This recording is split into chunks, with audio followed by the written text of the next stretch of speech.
As Russia's war against Ukraine is about to enter its third year, fatigue and deep wounds are visible on both sides. However, recent reports point to the emergence of a complete burnout, especially on the Russian side. Russia, which initially aimed to bring Kyiv down in a short period of time under the name of Special Military Operation, is finding it difficult to hold on to Ukrainian territory after a long period of time has passed. Moreover, the logistical and equipment crisis of the Russian armed forces has grown to such an extent that there are numerous examples of them resorting to using civilian origin vehicles in the field instead of tanks or armored vehicles. This is a complete reversal of the quick victory scenario that Russian leader Vladimir Putin envisioned for his country. On the other hand, Ukraine, as if aiming to exploit Russia's logistical weakness, continues to strike a blow to Russian logistics behind the front lines and at critical points. Attacks on ammunition depots, oil refineries, and drone facilities are becoming more frequent. These attacks severely limit the Russian military's mobility both on the front and off the front. Western analysts say Ukraine has achieved what it set out to do, to cut Russia's logistical arteries and erode its fighting power, while the Kremlin is trying to send a message to the public that this is all temporary, the necessary response will be given. Nevertheless, it is clear from the numbers and field reports how difficult the situation on the ground has become for Russia. In the first months of the war, Russian armored units tried to quickly penetrate deep into Ukraine, but were unexpectedly met with stiff resistance.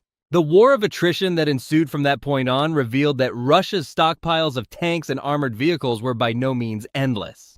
Although large Soviet-era warehouses are known to exist, a significant number of these vehicles are in disrepair or have not been adapted to modern combat conditions. In addition, sanctions restrict the Russian defense industry's access to critical parts and technologies, reducing the pace of new production or restoration. According to recent reports, the Russians can repair a maximum of 1,400 to 1,600 tanks and armored vehicles on a monthly basis, while the rate of loss exceeds this repair rate. This means that it is becoming increasingly difficult to replace vehicles spent or abandoned at the front. On top of that, even the so-called Frankenstein machines, improvised vehicles that combine shipboard artillery systems or outdated air defense elements with chassis like the MT-LB, can be seen in the field. This is an indication that Russia is trying to use every last drop of material at its disposal. Not only tanks and armored vehicles, but also Urals, GASS, ZIL trucks, and even cars of civilian origin, such as Baga motorcycles and Zhiguli, which the Russians use for logistics transportation, have started to be seen on the front line. The lack of armor protection for these vehicles means that they are easy targets for Ukrainian artillery or drone attacks. This is reflected in reports that Russian troops have lost more than 200 vehicles in the last 24 hours. At the beginning of the war, no one expected that a country like Russia, which is considered a military power, would conduct operations with so many civilian-looking unarmored vehicles. Since most of these vehicles carry critical supplies such as ammunition, food, fuel to the front line, the Ukrainian army's strikes on such logistical targets have put Russian troops in a supply shortage on the ground. Although the Russians are forced to adopt a use what we can get approach, the weakening of the logistics chain undermines military activities on the front line. Especially in the harsh conditions of winter, unarmored vehicles have difficulty moving on the terrain, and it is impossible to avoid UAV attacks. One of the most concrete examples of the extent of Russian losses is the Oryx project. Oryx, an open-source intelligence initiative based in the Netherlands, lists the losses documented by visual verification.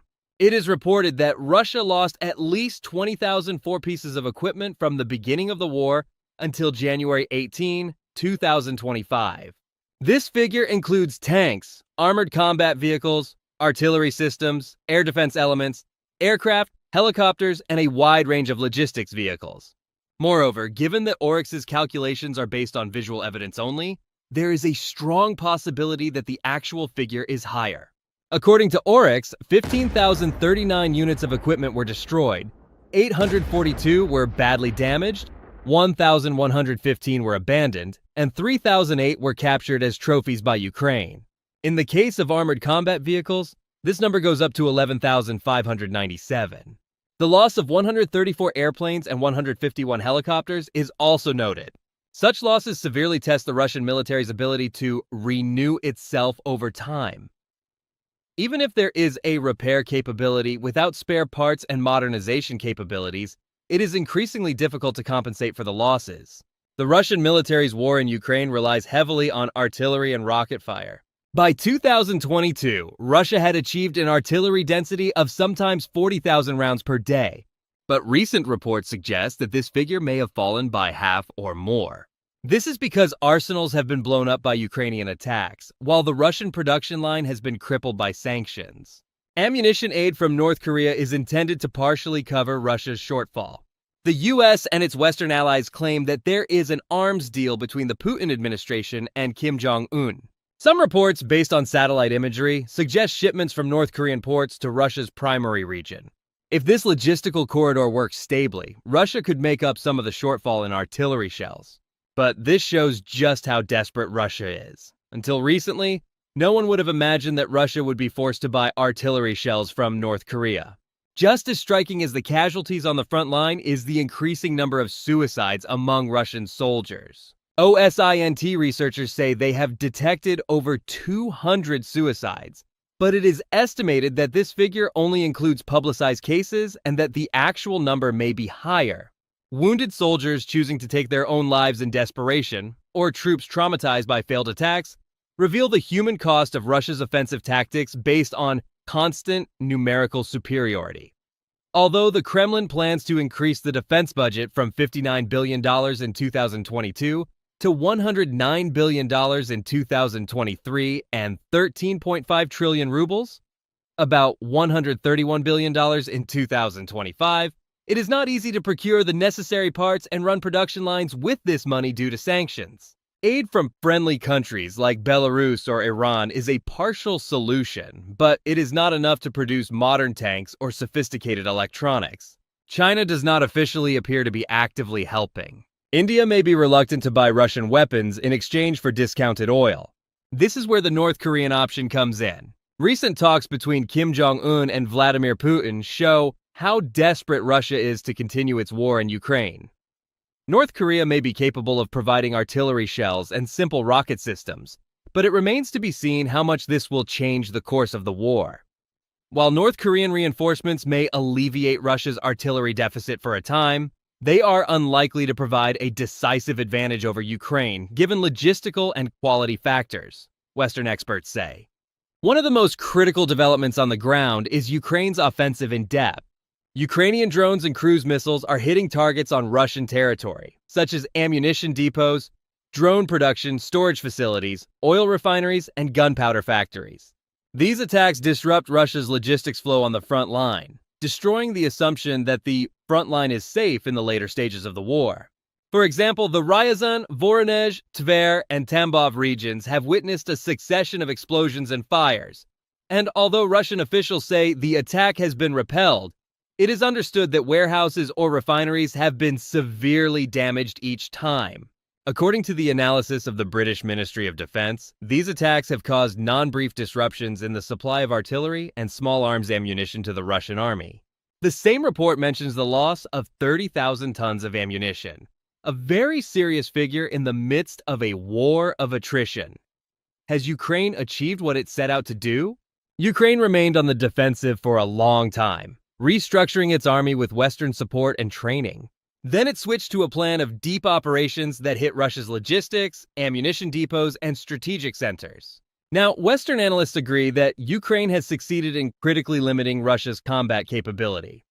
Because of these attacks, Russia has been forced to reduce its frontline artillery, its stockpiles are insufficient to launch new missile barrages, and it is trying to bring back old tanks and armored vehicles.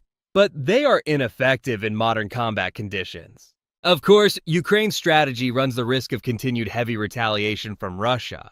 As a matter of fact, the war is constantly escalating. But for Ukraine, it was, Russia's firepower is too strong if we stay on the defensive. Now the logic is, let's reduce Russia's firepower by hitting it at the source. The Kremlin propaganda that said Kyiv will fall in 3 days at the beginning of the war has turned into a picture that cannot even protect the basic logistics of the front, let alone bring Kyiv down at the threshold of the third year. Putin, who has long been on the stage with his rhetoric of military reform and modern army, has also been criticized at home for these results in Ukraine. The Russian media, which said the war would be over in 2 weeks, has been replaced by a propaganda mechanism mired in a long-term conflict of attrition. Within Russia, thousands of people are recruited through mobilization calls and are being sent to the front with inadequate training and equipment. Some desert, some commit suicide, some die in combat. The picture that emerges is so grave that it hurts Russia's national pride. Although the Kremlin tries to cling to the image of the second largest army in the world, we are witnessing civilian-based solutions in the field instead of armored vehicles and the reactivation of old model tanks. Add to this the search for arms aid from North Korea, and the Russian public voices the question, is our state really in such a difficult situation? More loudly. Still, the repressive environment in Russia does not allow for major protests or regime change anytime soon. But it is also claimed that there is a base of anger spread over time. U.S. President-elect Donald Trump's statement that, if it were me, this war would not have started, and now I will end it in 24 hours, finds a warm response on the Russian side. Putin is rumored to have said, if Trump were president, there would be no crisis in Ukraine. Kremlin spokesperson Peskov's statement that Putin is ready to meet with Trump, we are waiting for a signal from Washington, also hit the agenda. Of course, the attitude of the White House, Congress, and European allies will also be decisive here. The question, will the peace table be set, remains unanswered as there are still fierce clashes on the ground, and neither side is willing to reach a full agreement. Kyiv's position is Russia should withdraw from the occupied territories, and then we can sit at the table. Russia, on the other hand, says, the territories we annexed are a red line. We cannot open them for discussion. In such a stalemate, even the Trump-Putin meeting does not guarantee a concrete ceasefire. Although there is simultaneous talk of Erdogan's mediation and the possibility of a new peace summit in Turkey, the actual course of the war does not signal that the parties are ready for a ceasefire. The Ukrainian front continues to resist as long as it achieves success, while the Russian front has the approach of, we will continue the war despite the losses. The picture on the ground shows that the Russian army is facing a serious shortage of equipment and ammunition, and that the logistical chain is about to break. The statement that Vladimir Putin's war has exhausted the Russian Federation's ammunition is not an exaggeration, and is in line with the fact that Western sanctions and the deep offensive in Ukraine have accelerated this process. The scale of the losses confirms the views of experts who say that Russia will not be able to make up for these losses for decades. The average loss of hundreds of soldiers, dozens of armored vehicles, and logistics vehicles every day is unsustainable even for a giant country like Russia. Ukraine, on the other hand, is slowing down the pace of Russian attacks on the front with this attrition tactic. While eroding Russian military power by introducing robotic and unmanned systems, it is also strengthening its defenses with Western support. As the war enters its third year, Moscow's only hope is to outsource ammunition, perhaps like North Korea, increase domestic production, and wait for the time factor to work against Ukraine. But it is still unclear in whose favor time is working. Because while Ukraine is strengthening its power with Western weapons, Russia's military economic power is eroding. In this conjuncture, even if the peace table continues to exist in theory and practice, the war will not end until its resources are exhausted. Not only is Russia losing credibility militarily on the world stage, but its image as a great power is also being undermined by economic sanctions and frontline defeats. Putin's miscalculation has caused a war that was supposed to end in roughly 2 weeks to drag on for 3 years and maybe more. How long can Russia hold out? Seems to be the most critical question on the minds of everyone watching this war. On the Ukrainian side, the hope is that if we can destroy Russia from the inside with missiles, drones, and international support, we can win the final victory. This strategy is partly working, as Russia's logistical capability is dwindling. But it also leads to a cycle that prolongs the war and increases civilian casualties. In the end, a brutal conflict has raged for 3 years, claiming thousands of lives. At this point, U.S. President Trump's calls for a ceasefire or a 24-hour solution may open the door to a compromise with Russia. But it is questionable how realistic this is. While the Zelensky government demands that Russia withdraw from the annexed territories, the Putin regime refuses to accept this. While diplomacy will eventually bring an end to the war, no side on the ground is willing to back down. In the midst of all this reality, the Russian army's shortage of equipment and ammunition strengthens the predictions that the war could end against Russia. But there are also those who say the Kremlin can go all the way. In fact, Russia's approach of playing with the number of troops suggests that it may call for new waves of mobilization. In short, a total exit is not on the horizon anytime soon. Nevertheless, Russia's logistical collapse is key to the course of the war. As a result, the sentence, "The Russians are facing a serious shortage of military equipment," summarizes the current reality of the war. The failure of Putin's predictions has pushed Russia into a corner in the international arena, while the Ukrainian army is exacerbating this squeeze through deep strikes. The world is dealing with the consequences of this war in many dimensions, from energy prices to global grain markets, diplomatic moves to human rights violations. There is no definite peace date yet, but it is unlikely that Russia will be able to sustain the war for long amid so many casualties and logistical crises. What do you think about this? We would love to hear your views and analysis. Also, do not forget to subscribe to our channel, turn on notifications, and leave a like to follow and support our content.